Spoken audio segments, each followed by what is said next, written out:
Good evening, FBLA. I hope you had safe travels home from Baltimore. And let me begin by saying that one to remember. This year, Florida had over 47 national winners, more than we've had in years, and it's all thanks to you, the outstanding membership. I know the officers took advantage of every opportunity, and we hope that you did as well. Now that nationals is included, a new year, FBLA has another incredible year. First, your state officer team. Say hello to your Region 1 Vice President, Madison Jones, who exemplifies true sincerity. Hey, guys. Next is your Region 2 Vice President, Brody Mandelbaum, who unfortunately is unable to join us tonight, for he is venturing home from the breathtaking Alaska. Espinosa, who did an incredible job at the National Leadership Conference. Hi, everyone. Then we have your Region 4 Vice President, Aditi Mishra, an initiative. We're having a little bit of technical difficulties with some of the Wi-Fi. There's some storms, so not everyone can hear, but we'll keep it going. Coming up is your most intelligent people that I know. Hi, guys. Unfortunately, Shady Mina, your state secretary, is unable to join us tonight. Busy working. And last but certainly not least is Kenai Gupte, the man with the incredible advertisements, your state reporter. Hi, everyone. We also have a very special guest joining, Everson Warren. He is a master of charisma and being able to relate with all people.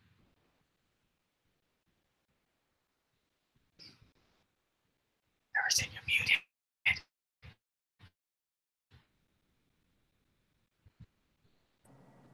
Turns out I was muted, so sorry about that. Hi, I'm Everson Moran. I'm from North Carolina, and I currently serve as a state president. Everson?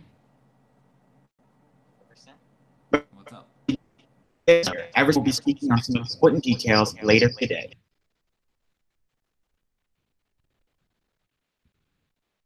Melissa, take it away. Hi, everyone. In order to kick off the year off strong, our chapters need to be strong at our basis before we move on to district and ultimately state level. The first thing we usually do within our chapters is chapter elections. So remember, according to actual parliamentary procedure, before anyone can vote or run in chapter elections, they have to have paid their dues. Dues are really important to keep FBLA going because, you know, they're our funding. So try to do this as early on in the year. And then an option my chapter offers is, because sometimes freshmen don't have as large of an influence, is try to make a freshman rep that only freshmen can run for, and therefore they can be involved and ultimately grow themselves through FBLA. For the parliamentary procedure position for your parliamentarian, it's nice to have like a small test in order to see who's most capable to be chapter parliamentarian. So yeah, I would just focus on getting chapter elections done early on in the year. So these are the people who are going to be moving you on throughout the year. Furthermore, district officers.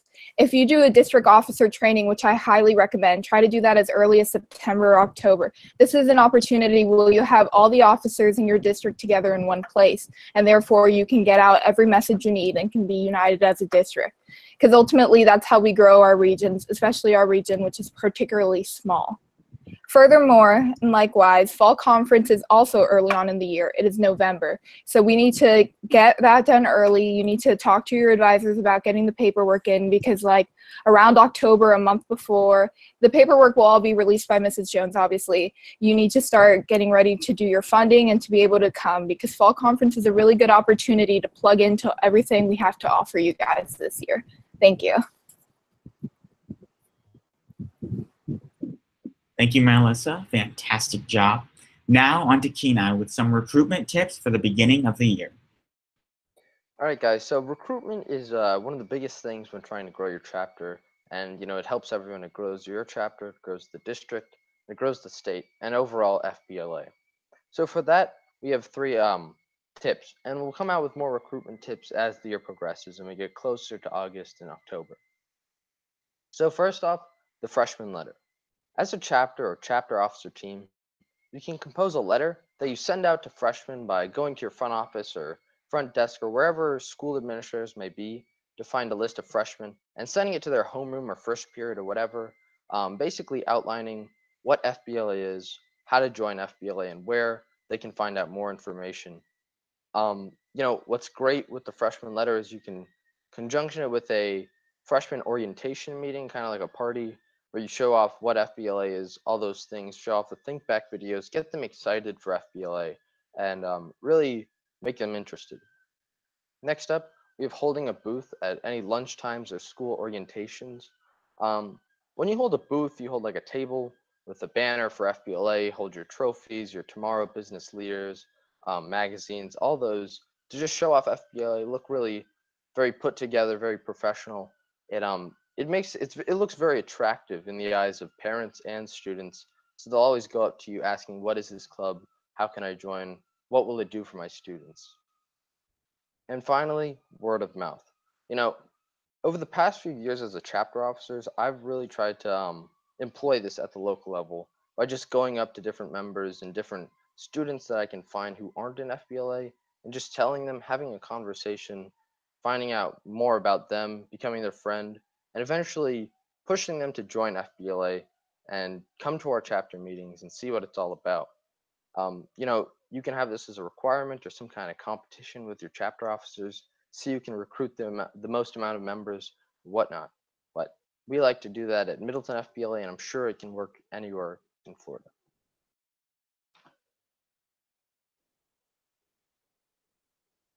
That I hope you guys all use. Next up is our special guest, Everson.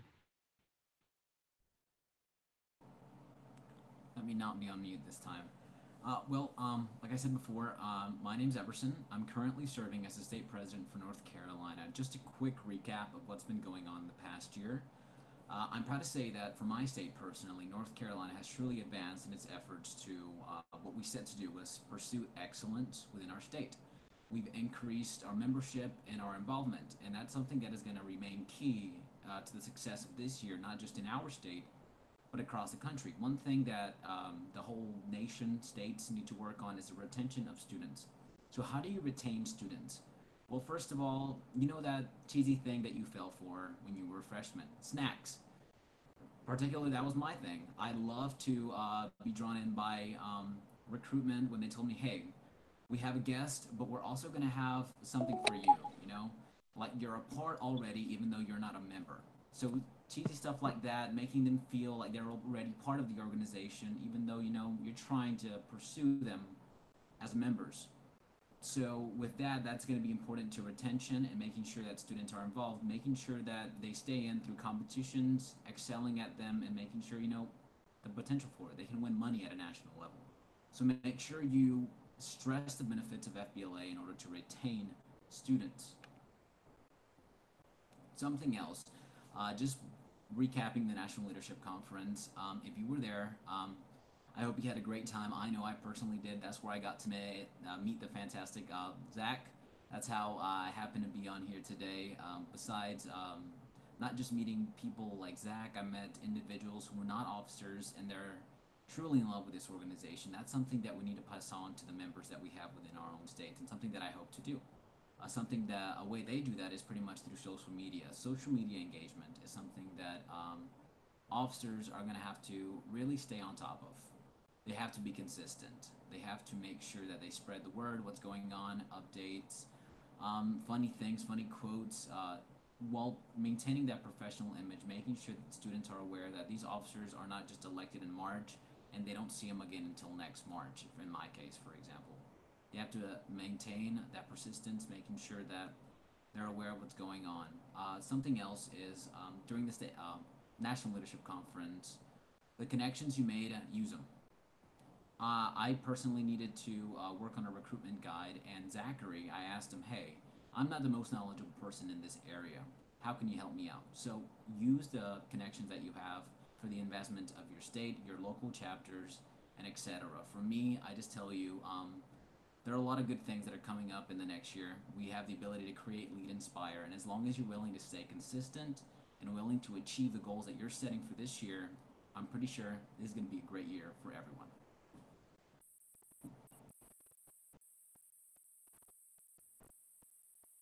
I know that North Carolina is very fortunate to have you leading them as their state president.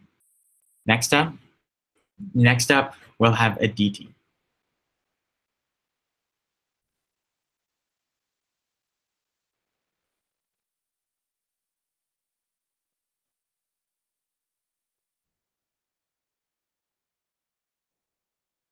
Aditi, you're muted. Hi everyone, so sorry about the technical difficulties, but we finally got it under control. As Everson said, it's really important about increasing your membership, but I want to talk about next steps after there.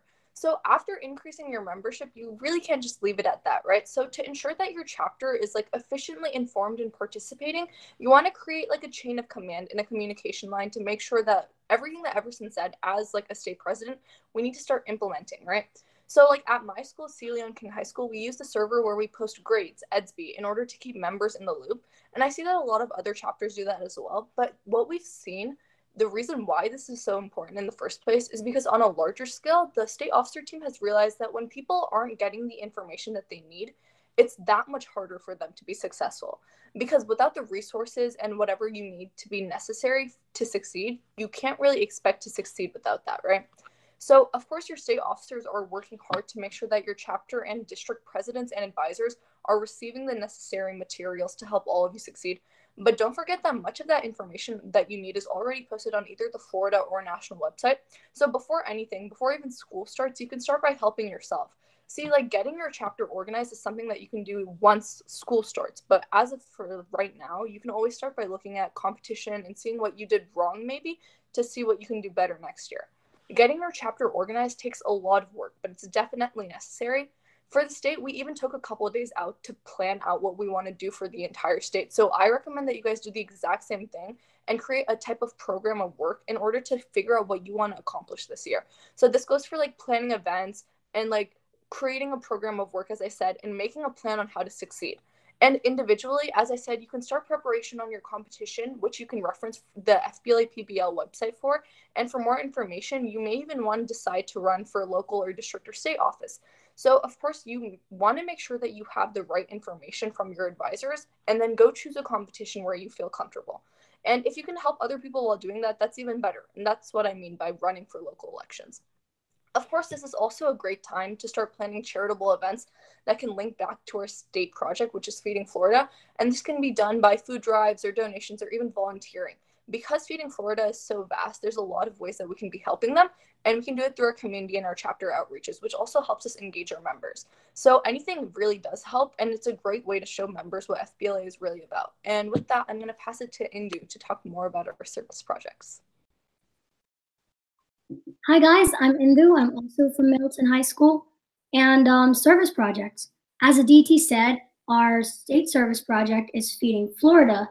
And so chapters often encounter the decision to choose when exactly to host a service project.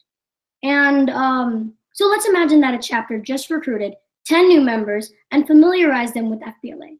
Chances are in 2 weeks, these members will be so busy that FBLA just loses priority. And that's where chapter officers need to check in on their members and reestablish a connection. And the best way to do that is a service project. So set up a time to volunteer. It's an inexpensive way to strengthen your chapter. Plus, service hours will earn your chapter recognition at the SLC. And another great time to volunteer is right before a leadership conference, because this will get members excited about the coming conference and may even remind them to work on their competition. And speaking of bringing members together, remember to invite state officers to visit your chapter, because sometimes a member just needs an extra nudge to work harder in competition or to join again next year. Thank you. Can you guys only a rising sophomore and she knows that much? Indu, thank you for all the hard work that you do. Next up is Madison. Hey guys.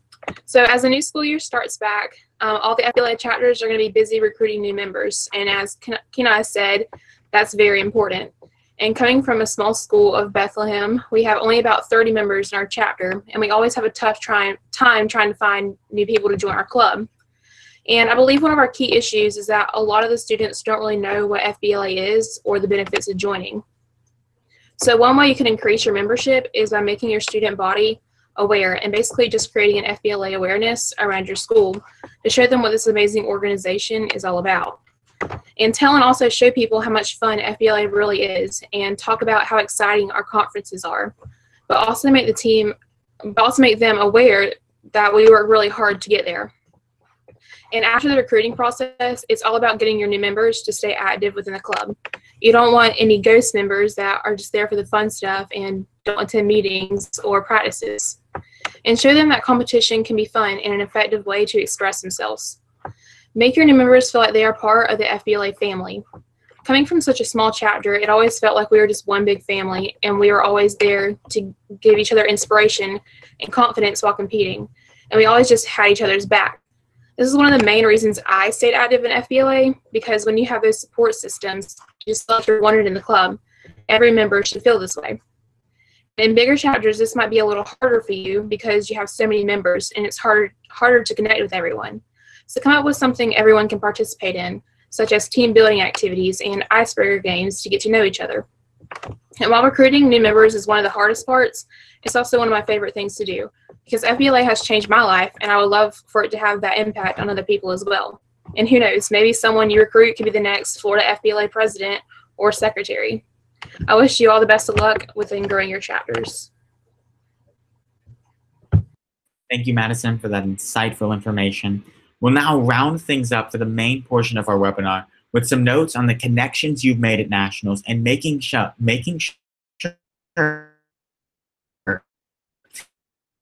tips in terms of following up. First of all, you always want to make sure you email or contact someone you've met within kind of 2 weeks after meeting them. Say hello, say, you know, it was wonderful meeting you. Let the action going, keep the momentum flowing. After that, it's important to email on holidays. Wish them a happy holiday, make sure they're doing well, check in on them. And about every 3 to 5 months, if you haven't contacted them, if you haven't stayed in touch, make sure to reach out to them. You want to keep that connection going as long as you can. Keep the link that you've started, keep it flowing. Reply within 48 hours. You want to try and stay towards 24 hours when you first met them, but it's okay in business terms to go 2 days without replying. Next up, as you go into the year, make sure to reach out to many businesses as you can. Sometimes they won't always reply, which is why you got to reach out to as many. You want to go to your Chamber of Commerce. You want to go to the local businesses. Try go challenge work, as it was demonstrated tonight.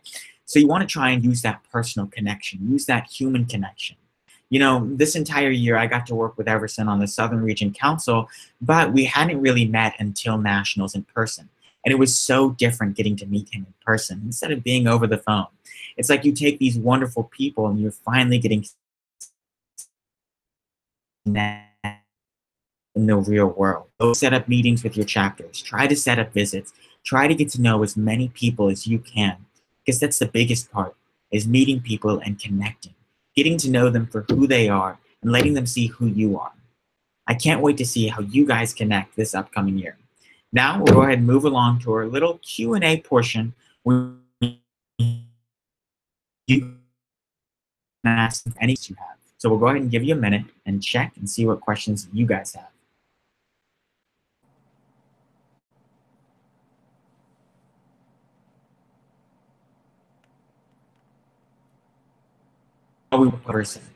Everson, as the state president, what are you most looking forward to this upcoming year in terms of working with the other states?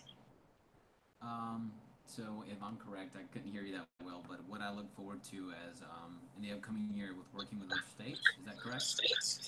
Yes, it is. Okay, so one of the main things that I look forward to going into the National Leadership Conference is exactly what you talked about. Getting to know these people for who they were. It's one thing to talk to you over Hangouts or over the cell phone, but it's another thing meeting people. People have dreams, they have aspirations, and they have goals. and getting to personally hear those goals is a thing that, in a sense, makes me connected to these individuals. So besides just getting to meet more people, which is something that I always look forward to no matter where I am, what I'm doing, I look forward to really building connections personally because, like Bill Nye said, everyone you meet knows something that you do not. And that's something that I personally believe. Going into the new year, I've already met a big amount of people at the National Leadership Conference. All it takes now is making sure that I stay in contact, asking them, even if they don't want it, hey, I'm here to help in any case that you need it. Let me know if you need any help, reach out to me, or, also reach out to them like I've done with Zach already, just kind of like, hey, Zach, I'm not too knowledgeable in an area. Is there a way that you could help me out? Because it's important to me, to my state. What have you done in this scenario? What could I do in this scenario? So it's always important to make sure that, you stay connected. And that's what I look forward to in the year, besides just making North Carolina, the best state, no shade on Florida. But I hope to, build on these connections that I have to benefit not just me, but my state as a whole.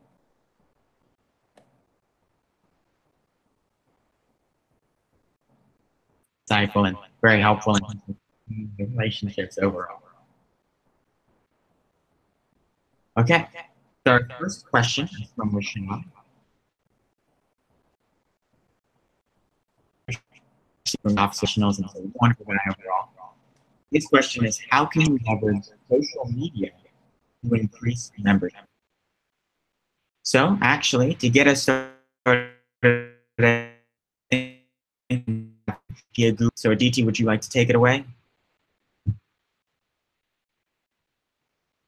I'm sorry, you cut out a lot, Zach. Could you repeat that? Yeah. How can you leverage social media to increase membership?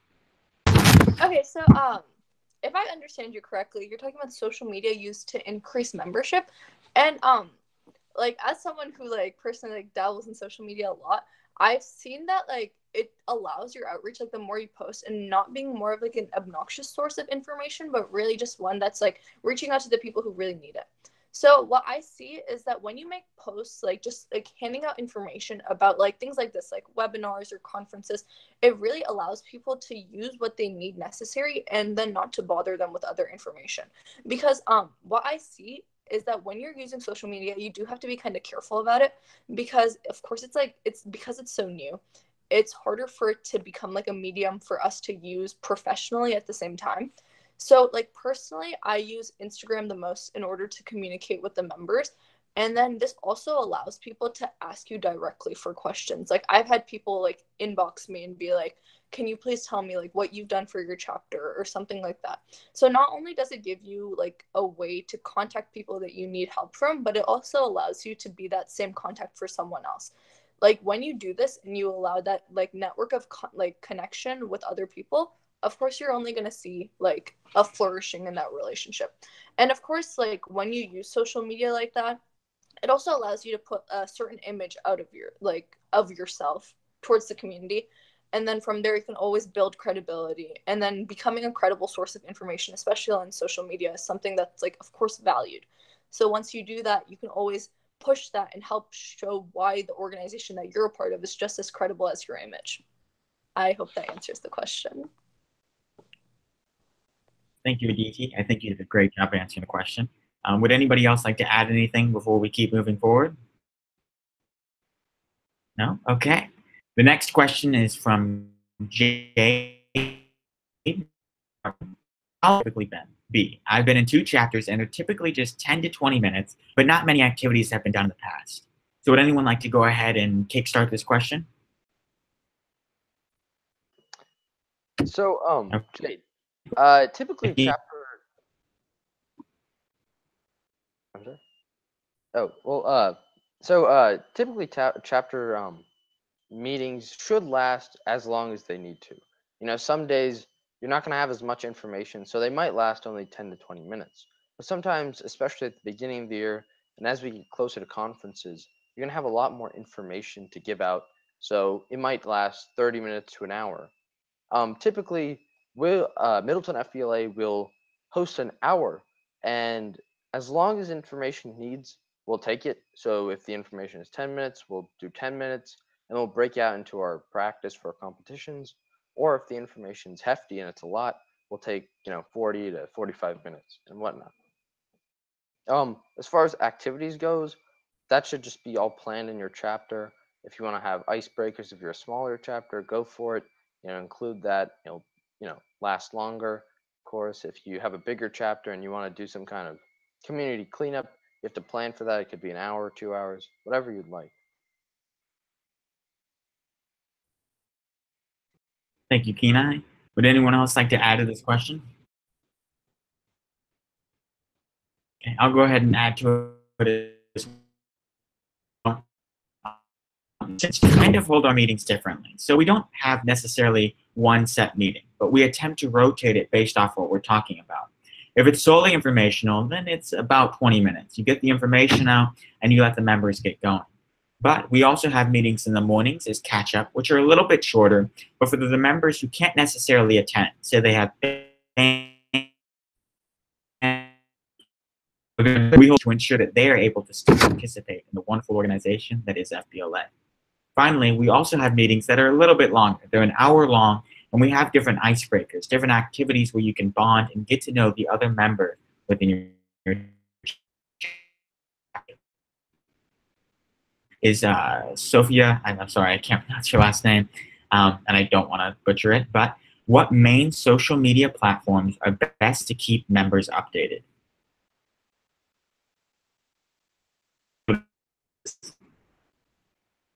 Well, then I'll go ahead and get us started with it. So from kind of what I've seen, the best social media platforms that I could say are mainly Instagram, Facebook, getting to know people and with other officers. But reaching out to the members is mainly Instagram, Facebook, and you could even use Snapchat. Snapchat's been kind of growing these past years, especially since the FBLA launched Snapchat.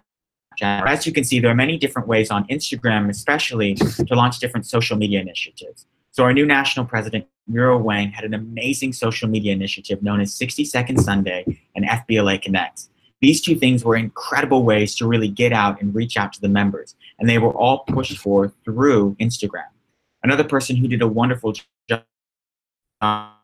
with this days through his Instagram source to reach the members within his state and other members outside of that. So Instagram, I would say, is probably the strongest way, based off of the past experiences and what members have done in the past, to really reach out. From Sarah Sun, how do you develop a strong school-wide presence as a new chapter? Would anyone like to take this?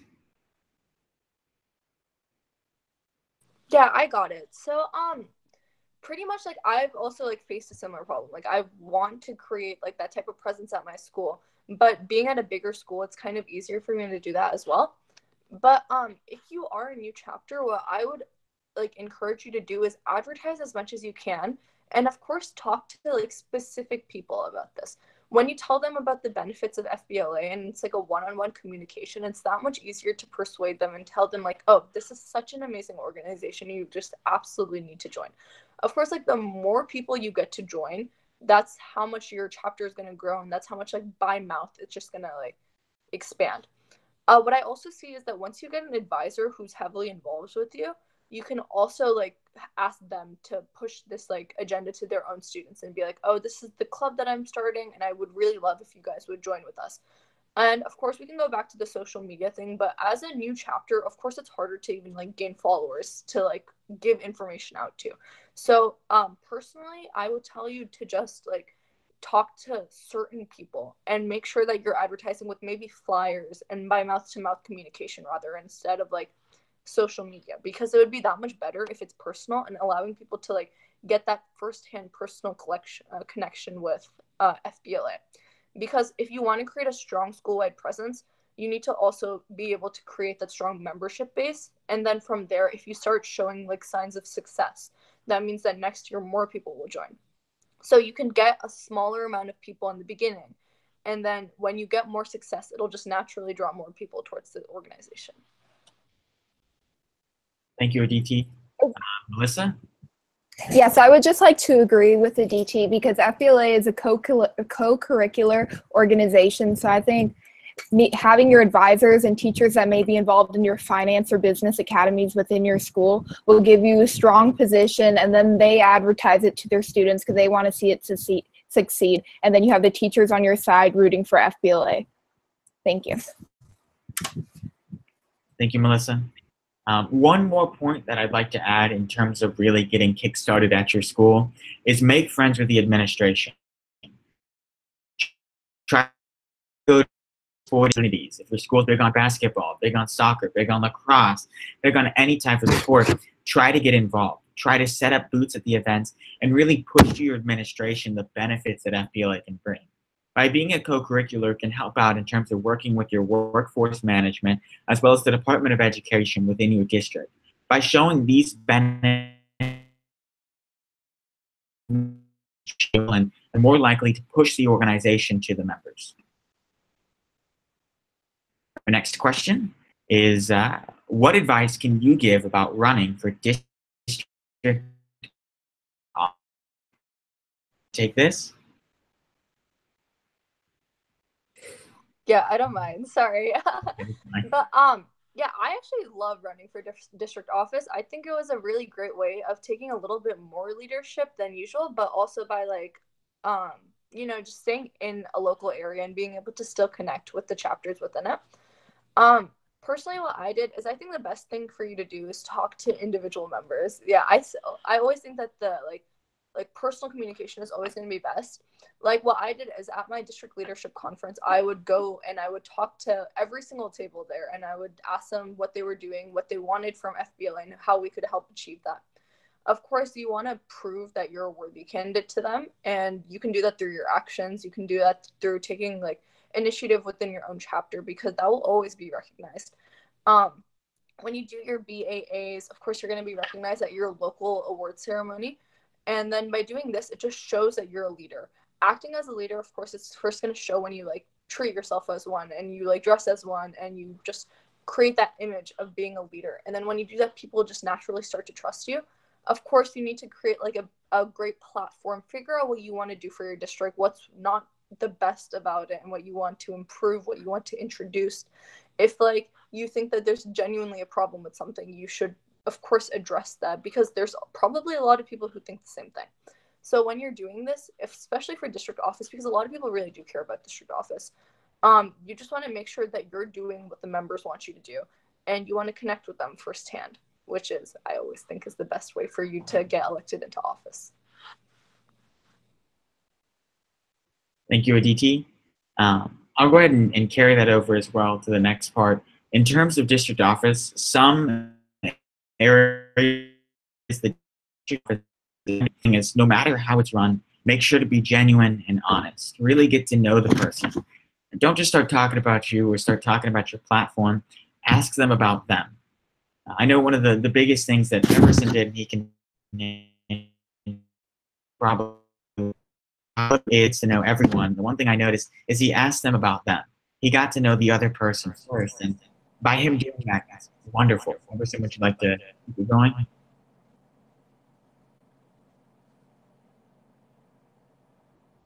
What's up?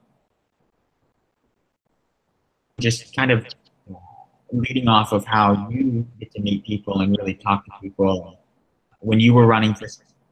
Oh, when I ran for state office. Sorry, experiences. the connection's kind of okay. So, going off exactly of what you said, when I started off talking to my advisor, I was kind of worried about what image I needed to have to run for state office. And one of the key things that people from other states, necessarily people that I had already met, people within my own state, told me it's just about being you. It's about being genuine. And I was like, well, that can't be right. That's not what people do. And truth be told, in the end, that's what carried me to the wonderful honor that I have today of being state president. Making sure that no matter how difficult it was, no matter how awkward in the sense it is getting to meet new people, you have to be able to go up to them and not just say, hey, I'm running for this office, let me tell you all about me. It's about getting to know them, asking them, hey, how is your day? What is your competition about? Tell me about it. And then implementing into the platform or the campaign that you have. Some people, my one thing that I specifically remember was people who were competing in the new businesses that were being introduced into the market, and I was like, tell me about it. What is your competition about? What do you have to do? And tell me about these new markets, these new businesses. And then I said, as state president, I don't know everything. If I needed a new idea as to what business we could approach about sponsoring us, about getting them to be involved with North Carolina, I would go to you because you know more than I do, making sure that from the start they feel like they're a part of this greater picture, the picture that you have, the vision that you have, making sure that they feel a part of it, not by just by spatting out all about you, but making sure that you understand them and knowing how to turn it around and saying, you know, I think you might just be a perfect fit for what I have to do. But of course, it's not up to you, it's up to them in a sense. So make sure that you personally get to know them. Take the time to talk to them. It's a vigorous thing to do. Just make sure that you stay consistent. Talk to everyone. Do not isolate people because of prior images. Make sure that you go up to people because you never know what they have to offer. So when I didn't run for district office, that's not how it works in North Carolina. Running for state office was just pretty much making sure that you're a genuine person. Make people feel that this is not just about you, it's about them. Greater sense of making the state better, making your district better, making your school better. It's not just about you. It's about making them better and making them prosper. So keep that in mind when running for whatever office, whether it's state, local, or national.